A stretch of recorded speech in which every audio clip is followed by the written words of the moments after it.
today up into non-COVID and COVID-related topics, so that way we can have, talk about all of the important things that are happening, but hopefully not have to focus the entire hour specifically on COVID, because I'm sure everybody has been talking a lot about that at their current positions.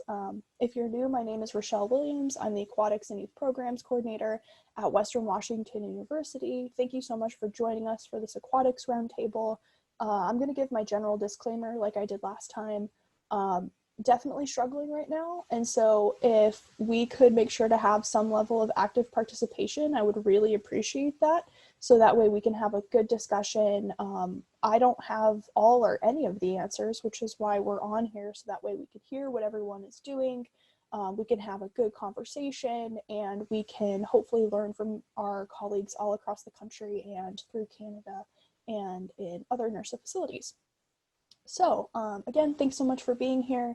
Just also keep in mind that everybody is in different places in how their facilities are handling the response to systematic oppression and racism, and also how they're handling COVID. So we are all in vastly different spots, personally and professionally, and yeah, let's just keep that in mind as we're having discussions today. So again, thanks so much for being here, and I would love to hear from people about what your recruiting and staff retention looks like for the fall.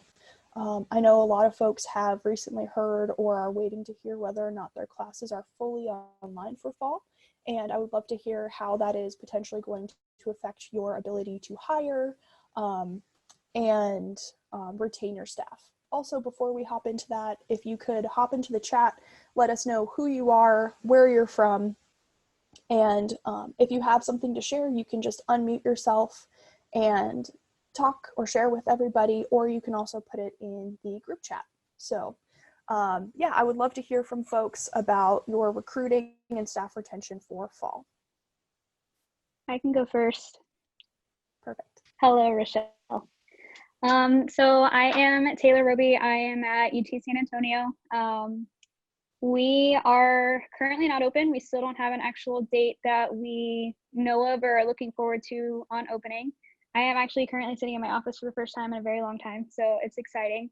But we are supposed to hear on the 28th of this month to figure out what the university has planned for us in the fall, and then after that we'll be able to make some decisions. But some of the stuff that has been floating around is that we are still in a hiring freeze, and that there is a good chance that we might only be able to hire students that have work study for their financial aid. So I think that's going to be a really tough one, especially when you consider a lot of people don't really want to run classes right now, especially here in Texas. Our COVID cases are going out of control, especially in our county. So we are looking to avoid that right now. I think we might be fine, but I think recruiting in the future is going to be really difficult. So if anybody has any ideas, let me know. So if you were, a follow-up question to that, Taylor, if you were only allowed to hire work-study people, would you reach out to the work-study population and then potentially, I know you were potentially adverse to offering a class, but would you reach out to that population and then have to train and hire that group of students? Yeah, so we actually get applications on a regular basis, and the office is still forwarding them to us. And so I've been putting into a folder the people that are work studied that aren't certified. So in case we do have to run a class in some way, shape, or form, I can do that. But I'm hoping right now that I won't have to be put in that position. Awesome, thank you. What are other people doing? Do we have anyone else who's looking at hiring for the fall? What that's going to look like for you?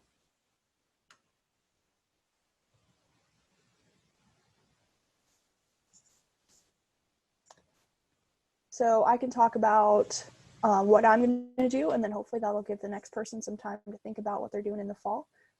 Right now we are going forward planning as usual, and like just assuming that we're going to open in the fall. And at that point, I have some folks who have said that they're not coming back because all of their classes are online. And I actually have had an uptick in applications as well of people who are going to be coming back for fall, regardless of the fact that their classes are online. So yeah, it'll be interesting for me, and I think I might be in a point where I should have an okay amount of students for fall, but I won't know until the university makes a statement that we are going to, we're going fully online or not, and how that's going to affect students coming back to campus.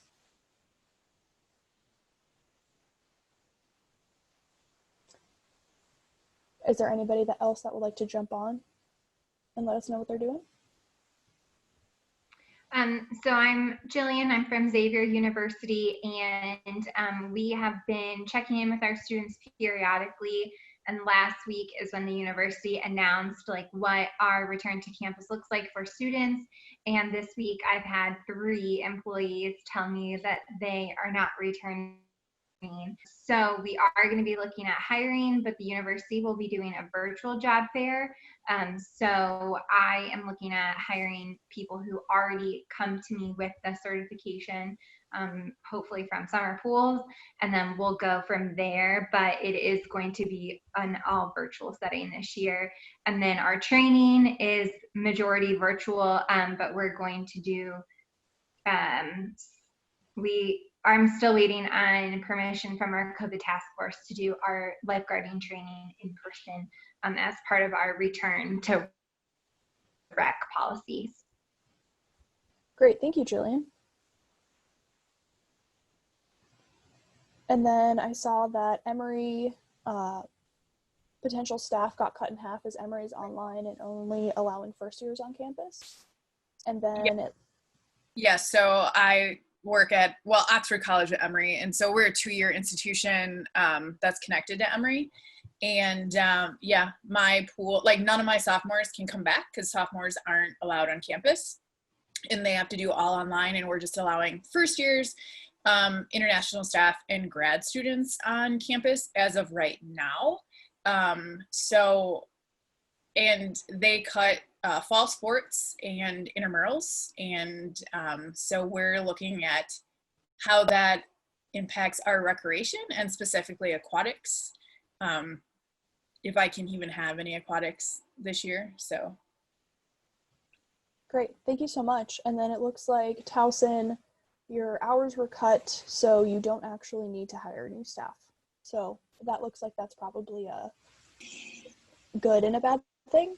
Yeah, I will say I'm a little worried we're gonna actually get to the day of staff training, and then hoping to have 20 guards for the fall, and then maybe 4 will show up. So I'm a little scared about that, but we'll see, right? Go with the flow. That's what we gotta do. Have to be fluid during this time.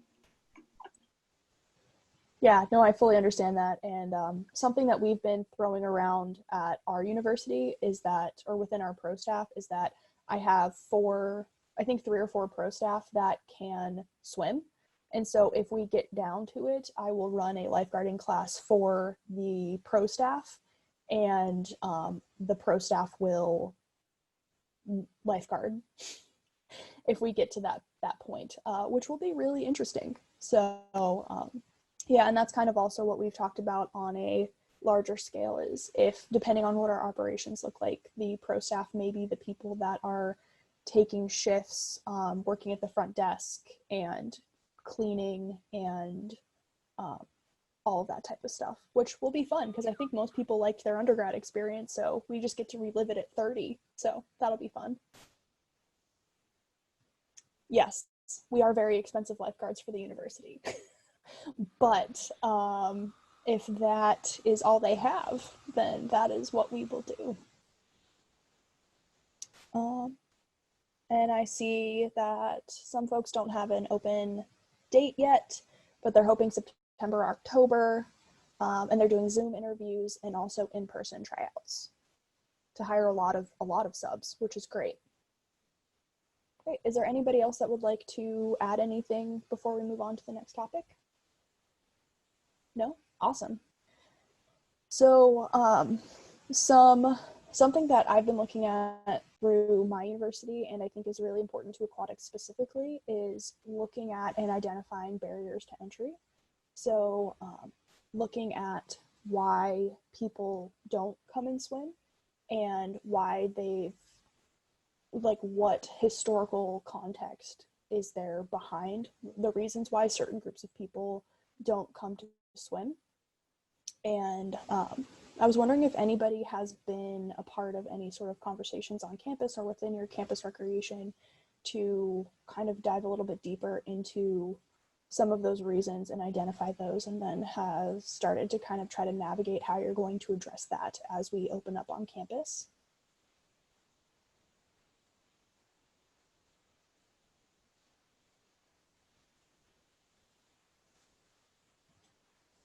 Cool. So if you haven't, that is a good thing to do.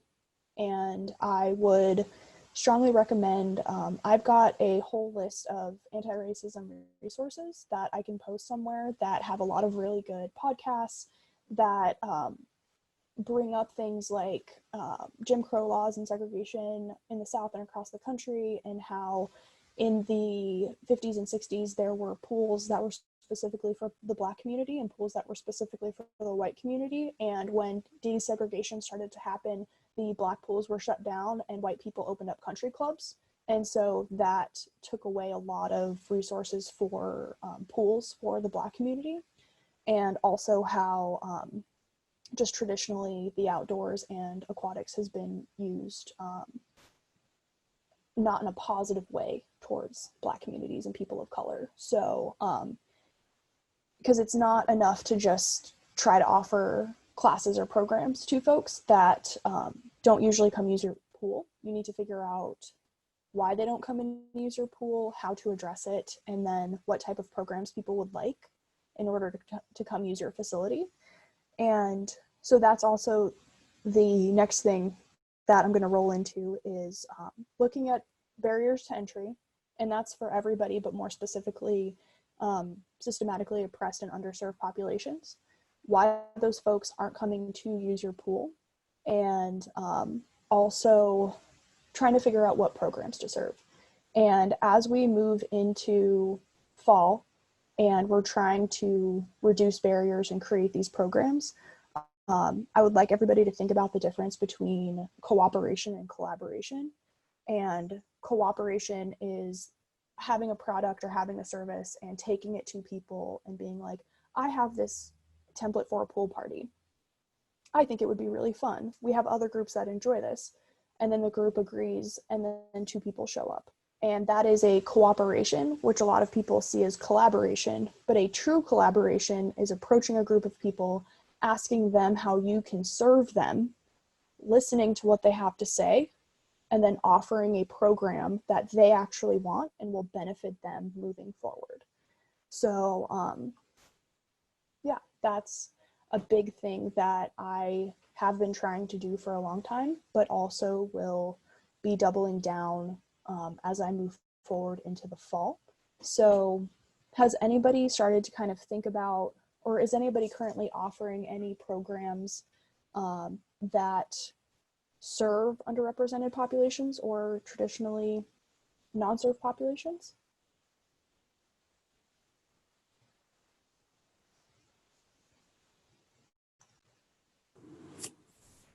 I do swim lessons during my regular scheduled hours for about an hour a day for our international students who haven't had any exposure to water whatsoever. And that's been a pretty fun experience, just getting them in the facility and getting them to learn something a little extra while they're over here. Yeah, that's great. Thank you, Nathan. And that's also something to think about. A lot of folks that, like, especially if we had a large Indian population from India when I was at Portland State, and we offered small group adult swim lessons for them because the only pools that were available where they lived were in hotels, and they did not have access to the hotels. So when they came to the US for college, they were able to have the opportunity to teach them lessons. Yeah, and then it looks like Lauren said programs to get people who don't know how to swim as adults.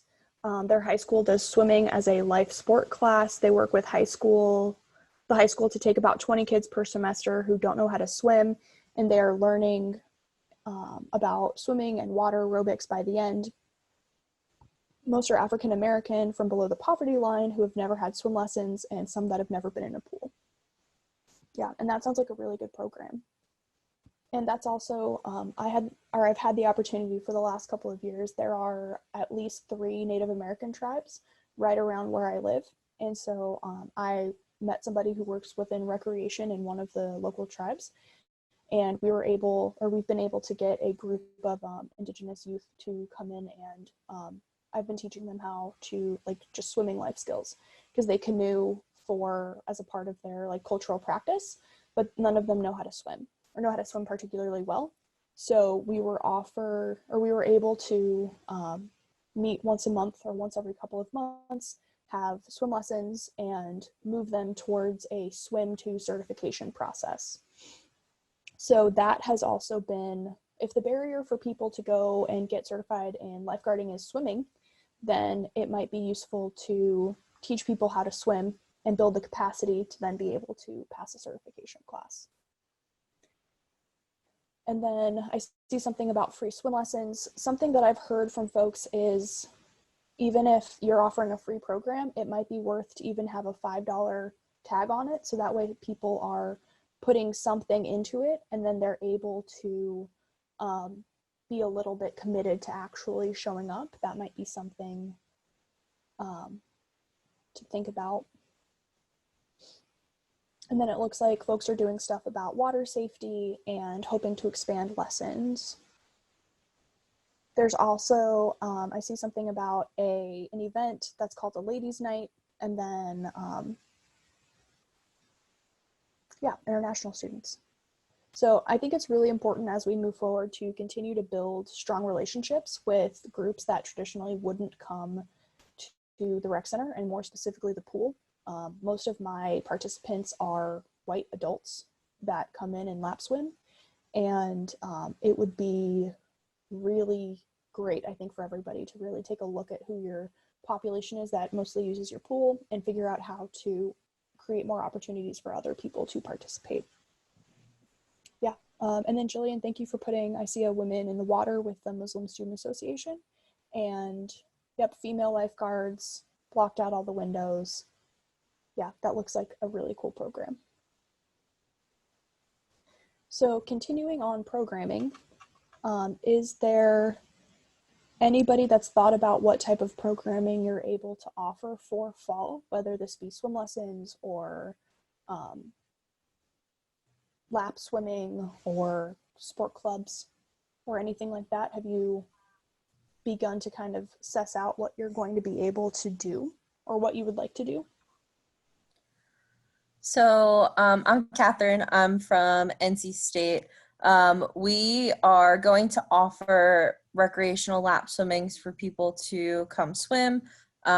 We will still have our club sports, so our club triathlon, club swim, and club water polo. They all have guidelines that they will need to follow, different bits and pieces. But our sports programs team is actually going to have one of their student employees monitoring to make sure that those groups and teams are actually following those guidelines. We right now are not going to be offering any lifeguard classes or swim lesson courses or programming. But one thing that I've been thinking about is once we kind of start getting into the fall semester, starting to bring back lessons on a smaller scale by starting with individuals that we know how to swim. So it's more of a coaching type atmosphere where our instructor stays on the deck while the participants in the water. That doesn't necessarily always work because you have kids and all the other little bits and pieces, but that's definitely something we're going to at least start the process back up getting into lessons before we do the full swing of bringing the kids back that are going to spit and cough in people's faces. Yeah, for sure. Thank you, Catherine. And something I mentioned last time was that there are some pools that are looking into all like level 3 and under being all swim lessons being parent and child. So the parents are in the water with the children. And so that might be something to consider logistically if you can figure out how to do that. So that way the instructors are teaching the children, or the instructors are teaching the parents to teach the children. So that kind of has like a double buy-in. And it might be more complicated, but it also gets people into the water and helps serve those students. Yeah, so I see that folks are offering lap swimming, private swim lessons, instructor with a face shield. I think that's a really great idea. I haven't thought about like those big plastic face shields. I think that would be pretty useful. And deep water aerobics. Another person said that they're offering aqua fitness classes with a blend of land and water workouts. I think that's a really good direction to go. I see drop-in swimming and guidelines for small club swim teams. In place of swim lessons, they're offering swim tips each week as well as weekly workouts, and trying to offer a collab with the outdoor center, so like paddleboarding in the pool. That's really cool. Semi-private lessons. Yeah, and also if people have like swim clubs on their campus, USA Swimming came out with some really good guidelines for returning to swim practice, so that if your club swim team is kind of at a loss as to how to return to swimming and they don't really know where to start, USA Swimming has some really great guidelines for running safe practices. And then anybody that is doing drop-in swimming, have you had any specific signups that sign-up systems that you've enjoyed or that have made things easier on yourself? I've heard of a Google form. I've heard of using Sign Up Genius to have people sign up for swim times prior. Is there any type of system that you've worked that you've really enjoyed?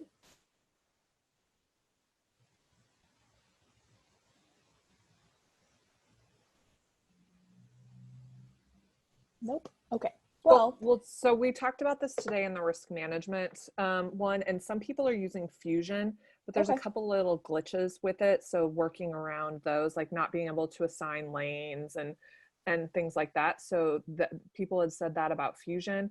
At University of Texas at Austin, we use an internal system that was created by our IT guys. So they're using it.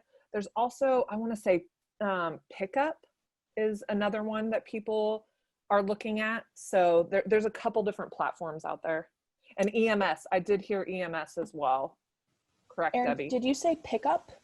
Yeah, I want to say it was called Pickup. I could be wrong about that, but I want to say it's called Pickup. Okay. Awesome, thank you.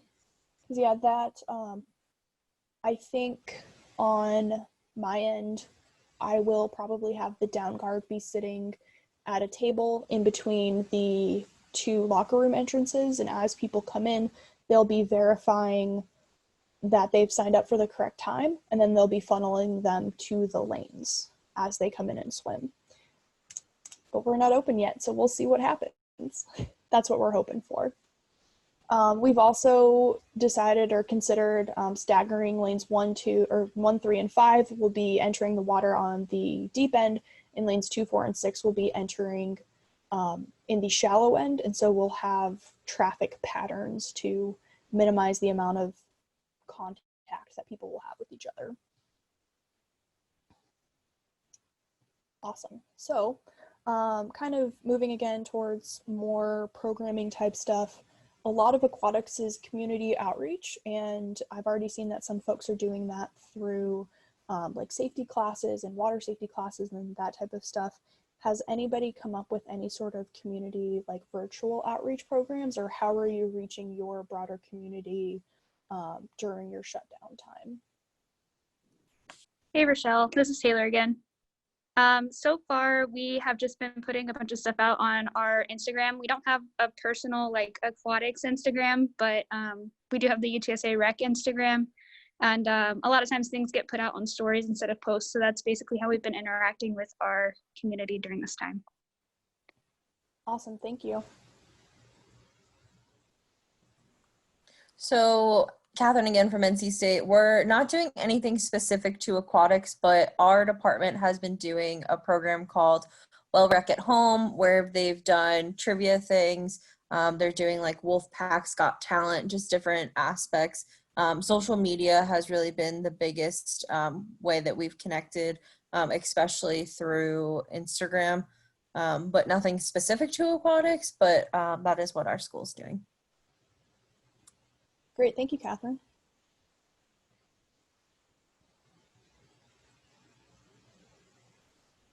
Yeah, and then Erin, that's a nice segue into the next one, which is American Red Cross classes. So, has anybody done or taught any lifeguarding classes, and how is training going in the time of COVID?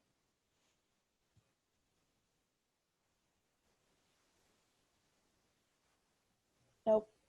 Does anybody have any classes on the horizon? Like, I'm guessing we're all going to be doing blended learning from here out, and anybody?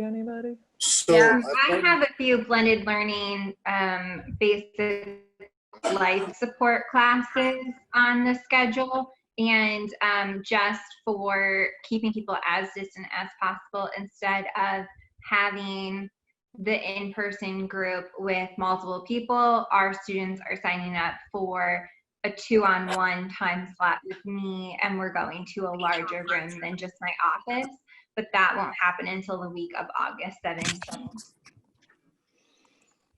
Thanks, Jillian. And then Nathan, did you have something to add? I've been teaching CPR first aid classes just for our staff that needs them to work.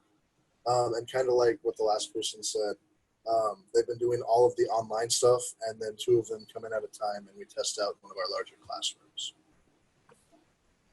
Great, thank you. Hey, Sarah, will you talk about your lifeguarding class and how that went, and how did you social distance and fun stuff like that? Yeah, I'm gonna try to do this because I'm also driving, because I had to go pick up drops for our Taylor test because our pool is open currently, and my coordinator informed me that we were running low. So bear with me. We have done a lifeguarding class because, like I said, our pool is open. So it was the first time teaching it. Our coordinator did a really good job. We had 6 people in the class. So they paired them up, and we just made sure that they were using the same partner throughout the class. Anytime they were in the water, you can't do 6 feet, and we didn't require them to wear a mask.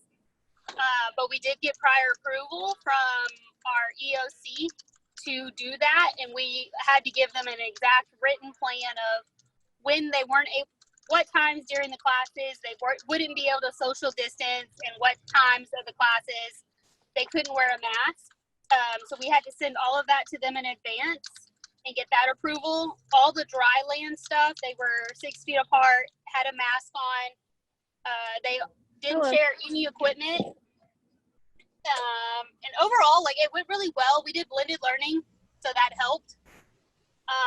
As far as in-service, what we did, we started in-service 2 weeks before we opened, and we had 3 time slots, or three people at a time could come and do their in-service.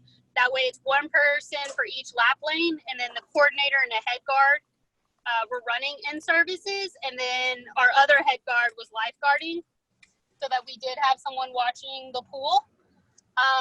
And they split it up to where it was the same people. So the 3 people that came to the morning slot on Monday, they always came Monday, Wednesday, Friday with the same people. And then Tuesday, Thursday, the same thing. That way they weren't interacting. In case one of them did come down with COVID, then our entire aquatic staff wasn't offline. It worked out really well. Then right before we opened, the day before, we had everyone come in and just run through a couple of scenarios of just kind of finer things of actual rescues and things that we wanted them to do as a group, but we kept them as social distance as possible. So yeah, overall, I would say the biggest challenge was we did use the Red Cross guide of how to, so for us, our BVMs, we only had so many training BVMs. And so that was a little bit of a challenge. So we had to do a lot of cleaning them in between so that they weren't, in case someone was sick. So that was a little bit of a challenge we didn't expect, because we thought we had enough BVMs to use for each person to have their own for the entire class, but that was not the case. And then for our C Pro class, which if you guys haven't started, this is something as well. When you're doing a 2-person CPR, you actually have the separate mannequins, and each person has to remember what skill they're doing on their one mannequin. So for example, I'm the first responder. I'm going to do compressions on my mannequin. My second responder is going to come in a normal class, they would do it on the same mannequin I'm working on, but right now they can't. So they use the BBM on their own mannequin, and you just had to pretend that you were doing it on the same life situation. So that was a little difficult for our student staff to kind of comprehend, so that have to worry in a real situation. So just educating them on how that would work. But overall, it's been really good. We're only on day 2 of school open, so this could all be different tomorrow. And where are you located, Sarah? Yeah, A&M Commerce. Okay. Cool. Thank you so much. I really appreciate that. That's, those are really good ideas as far as, because that's kind of the biggest thing is we're going to have to recertify all 120 of our student staff with CPR first aid. So we were thinking about, or the idea of what we're doing, because we have them refresh every single year, and with them being out of us for 6 months, we're just going to recert everybody. And our idea was to have everyone do the online blended learning course for CPR first aid, and then have them sign up in like 2-person slots. So I'm glad that that worked in your situation. Catherine again from NC State. We have been running internal CPR classes for our staff. And one thing that I've noticed is make sure that you, as you're preparing to teach your classes, that you're giving yourself ample amount of time to thoroughly disinfect and replace all of the lungs. Because we come to realize that I needed to increase the amount of time in between classes when we are going back to back.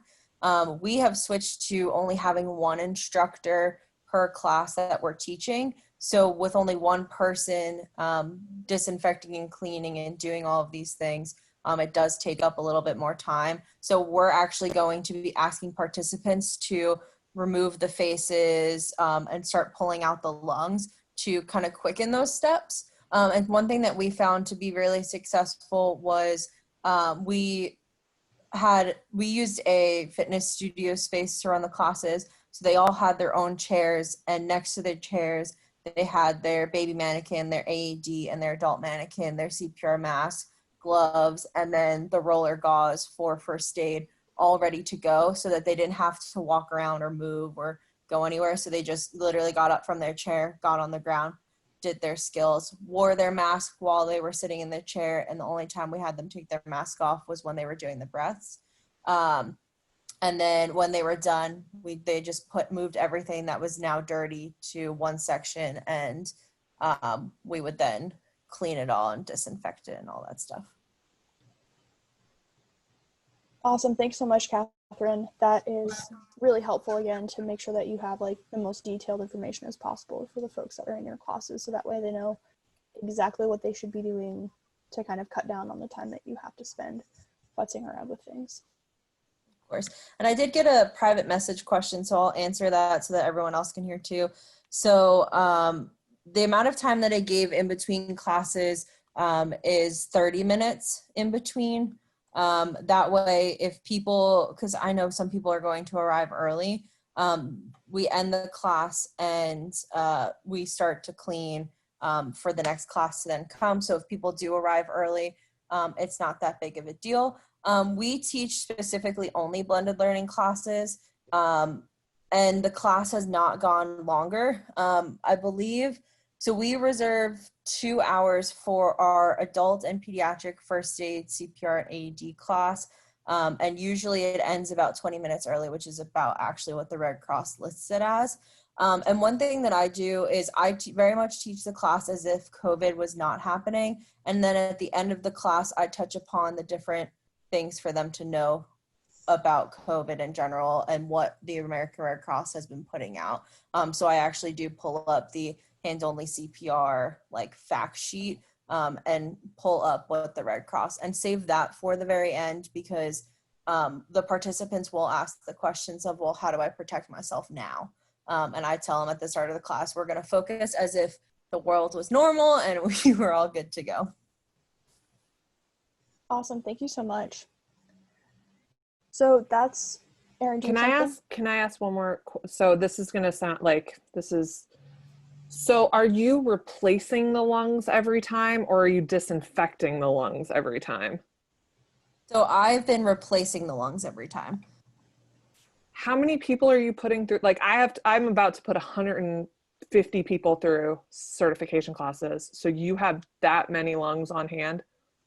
When this started and the Red Cross first sent out the guidelines and they said to replace the lungs, I ordered lungs, both infant lungs and adult lungs. Right now, my class sizes are only 8 people per class. And since we're in a hiring freeze, it's really only those that I need to recertify that I'm focusing on right now. So that number is definitely not as high. If we were to be hiring, that's when I would need to really start focusing on getting more lungs. But yeah, we've been replacing every time. And you're just disinfecting the faces. You're not replacing faces, right? No. We are we use clear gear. So we're spraying down with clear gear, wiping all of the face crevices. So we take the faces off, wipe them all down, wipe the chest down, have the lungs replaced, put the lungs in, and then we wipe it all down again. Okay, thank you. You're welcome. Great, thank you so much. Yeah, and that, I mean, honestly, that sounds a lot like the gym that I go to is open now, and when we go to class, we keep all of our equipment in one corner of the box that we're in, or the square that we're in, and then at the end, we wipe everything down, and we disinfect everything that we touch, including the area that we're working out on. So that sounds, and it takes us about 10 minutes to wipe everything down and make sure that everything is clean. So yeah, it's a bit tedious, but I think that, I mean, it's obviously definitely necessary. But yeah, that is a lot of lungs to go through. But it's better than COVID. So that rolls right into, oh, and I also had a question. I teach CPR Pro to all of our staff because everybody should be able to, everyone should have the same level, I believe that everyone should have the same level of certification regardless of where they work in your building. So that way, if you're responding to an emergency, everybody can perform the same level of care and have the same skills. And that's just how I've been brought up in aquatics and also within campus recreation. So yeah, those are my thoughts about CPR Pro versus community. So that kind of talking, yeah, go ahead, Morgan. Blended learning CPR Pro? Yes. Okay, thank you. Yeah, of course. So that rolls right into lifeguard equipment and kind of changes in operations. So I have obviously been looking a lot at what my operations are potentially going to look like in the fall. Oh, that's so funny. I see a cat. Sorry, I need to drink so much more coffee in my life. And I've also gotten a few emails about BVMs and HEPA filters and that type of stuff in the last couple of months. And so I was wondering what folks have, or how your operations have changed or are going to potentially change as you begin to open your pools, and also what type of maybe equipment changes you're potentially going to make and or have already made.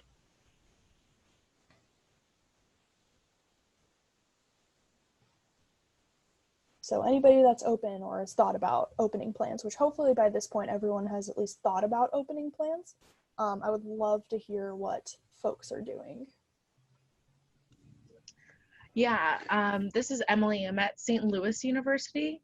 And one of the biggest changes that we did is we're fortunate enough to reach out to our student health, and they provided us with some gowns, some N95 masks, and then some glasses as well. And we're going to be attaching those in a bag to our AED. So whenever we have a situation that we know we're going to be up close and personal, we can make sure that we do so in a safe manner. I've put it all on, and the only issue is it does take some time. So that's kind of the drawback that I see, but I'd rather take some time and be a little bit safer about everything. Yeah, thank you, Emily.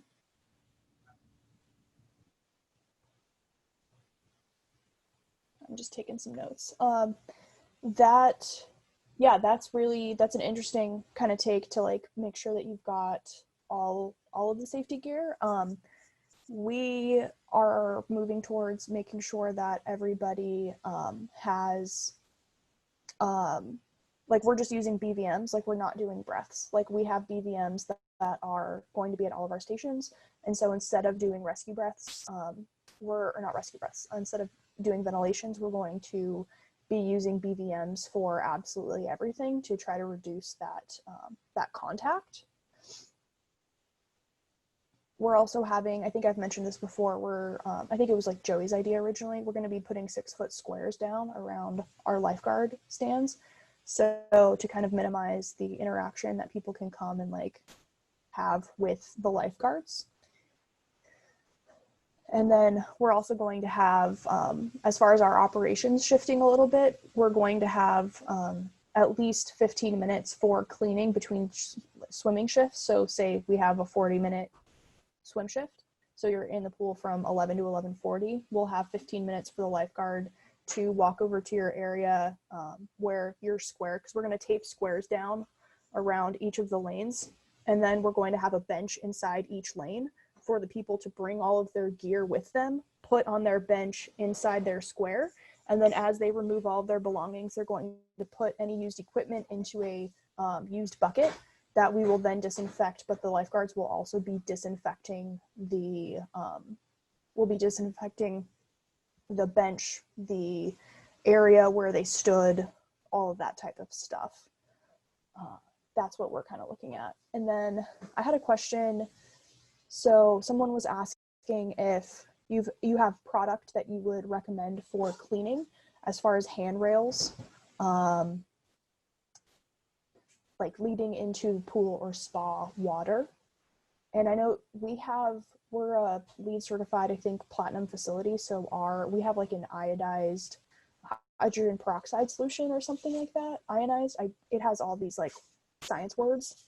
And all I know is that it's basically water until it's ionized, and then it kills anything and everything. I can try to figure out the name of that, but does anybody have, like Emily, I think nope, maybe it wasn't Emily. Somebody had previously mentioned the cleaning solution that they use at their facility. So if anybody has any operational changes and or cleaning solution recommendations, I'd love to hear it. Mike here with California, Loma Linda. For solution, one thing that we're actually going to do is take our chlorine, our straight chlorine that we have a ton of, and 50-50 it in a spray bottle with water and use that as a cleaning solution. Chlorine is basically each times 100, really. And so that's really what we're going to use on most of our pool stuff that already has a contact with chlorine. And then once we hit it with the solution, we'll let it sit for maybe a couple minutes and then hit it with just regular water and wash everything off. Great, thank you, Mike.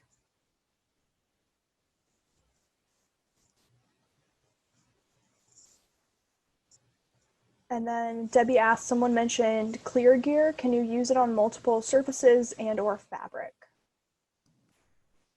Catherine again.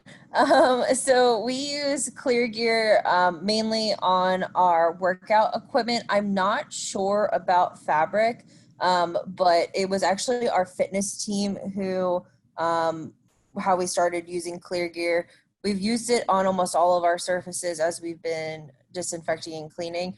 I'm not sure exactly fabric, but we have used it on desks, on our mannequins, In the pool area, we are using more of the Lysol disinfecting wipes, and I was actually going to ask the question in the chat, but since I'm talking again, I'm trying to figure out what the best way is to wash the pool deck. We're doing a 45-minute swim time, so my staff will have 15 minutes to disinfect.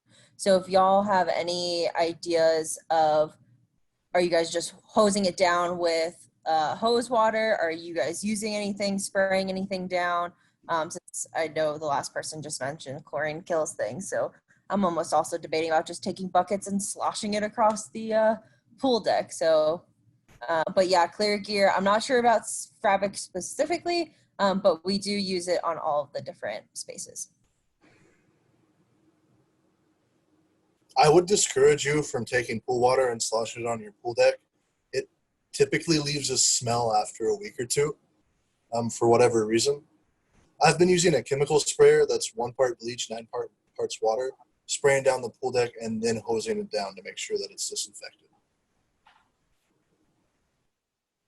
Thanks, y'all. And then also, again, as this like Mistrid cleaner, that the basically hydrogen peroxide that's like ionized with whatever, we have that in the big pump sprayers. And we used to just spray our decks down at night with that, and then it sits and it kills everything in like 5 minutes. We're looking into potentially using that on the decks every time we switch swim times as well. Hey, can I ask a question? Are the people that are talking about cleaning their decks, are these natatoriums or are these outdoor pools with concrete? Mine is a natatorium. Okay. Natatorium. Mine's outdoor concrete. California, we only have outdoor pools. And you're still cleaning it with a disinfectant? No, I'm not cleaning my pool deck with disinfectant. Okay. And we're not even open right now. Okay. Are you going to be? Until September, possibly. The only thing we're using is just regular hose water, just spraying it off. Even when we get into a population scenario, I have no intentions of spraying my even when people are using it. Again, outdoor use, high chlorine use. Our safety team for the university was not concerned with the deck at all.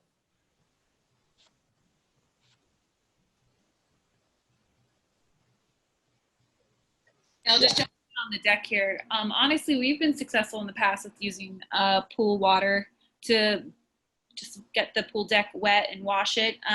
The thing that I have found is when the drains are super dry, they start to smell, and maybe that's where you're getting it from. But we also do have our cleaning crews come in, I think, twice a week and use a T3, which is like a walk behind scrubber with the solution in there that they have. I am not sure what that solution is, but it has worked.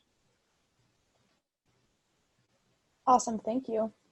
Yeah, and I think as we, like in my county, we were moving in a good direction, and then a whole bunch of grad parties happened, and now we have a huge spike in COVID cases, and that has pushed us to rethink what our opening operations are going to look like when we do open. So it's really great to hear from people that like our risk management from the university standpoint is pretty hands-off. So they've basically told us, like, come up with your own plans, give us your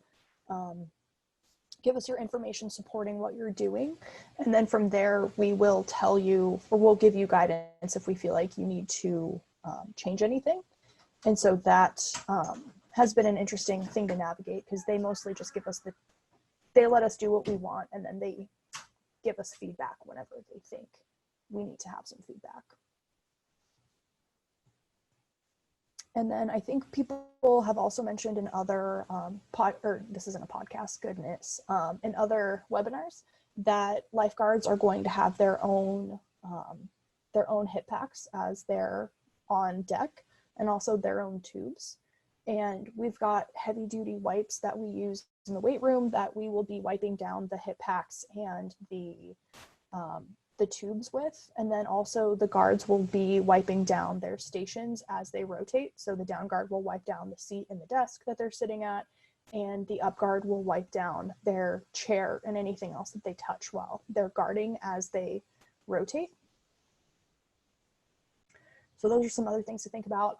Has anyone thought about the common shared spaces? Like if you have a guard room and if you're going to either redevelop how your traffic flow looks, or if you have staff lockers, if you're going to allow them to continue to have staff lockers. Has anyone gotten to that process?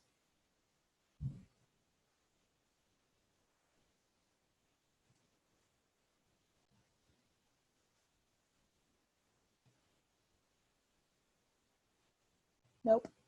Cool. Well, that's probably something we should think about at some point. Morgan is saying that they're, oh, yeah, go ahead, Terry. I just want to say we opened about 3 weeks ago. And where are you located? Oh, I'm sorry, I'm in Miami of Ohio. Okay. So we opened about 3 weeks ago. At first, we couldn't bring any student staff back, and so it's just the full-time folks guarding for the first week and a half. Then we were allowed to bring about a handful of students back. Right now, they're not allowed to go into the lockers. No one's allowed to go into the locker rooms. They can go into the toilet area of them, but all the showers and all the lockers are off limits. So for some of our patrons and our students, we would escort them in, get their things out of their locker, then we'd have to wipe it all down. We plan to open in 3 weeks for our students to come back, I think August 17th. And at that point, we'll still keep all the locker rooms closed and they'll only have access to the bathrooms. So I'm not sure how it's going to work, but that's the plan for right now. Great. Thank you so much, Terry. And that's a very common thread that I've heard throughout folks. And excuse me, I know we've at Western, we're pretty sure we're going to not have any locker rentals for at least fall term. And again, much like you just said, have folks have access to restrooms, but not any sort of locker facility. I see that it looks like it's pretty common that guard room is one at a time. And someone said that they're setting up a tent outside, which I wish we were able to do that. And yeah, and it looks like some folks have small staff member or small guard rooms with a very low occupancy rate. And does anybody have outdoor showers available if you're limiting access to indoor showers?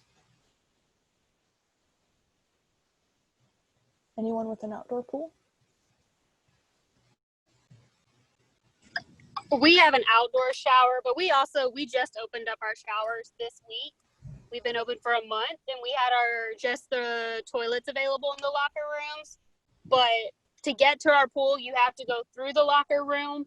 So we decided, based on our foot traffic that we're having so far, to go ahead and open those locker rooms back up, including the showers, which actually kind of worked out for us because the outdoor shower stopped working.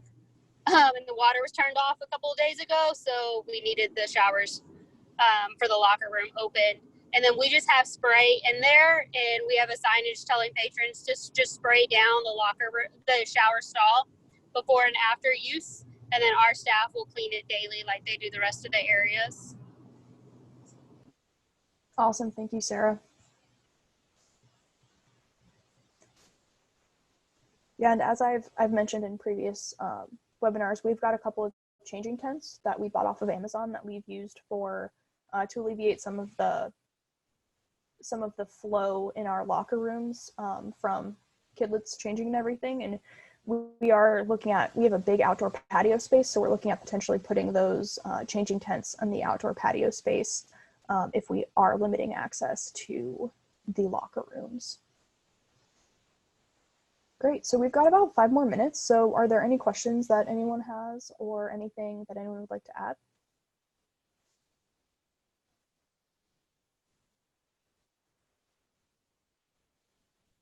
Anyone? Last call for questions. Nope. Alrighty, well, that's all I have. Thank you so much, everybody, for actively participating today and for joining us.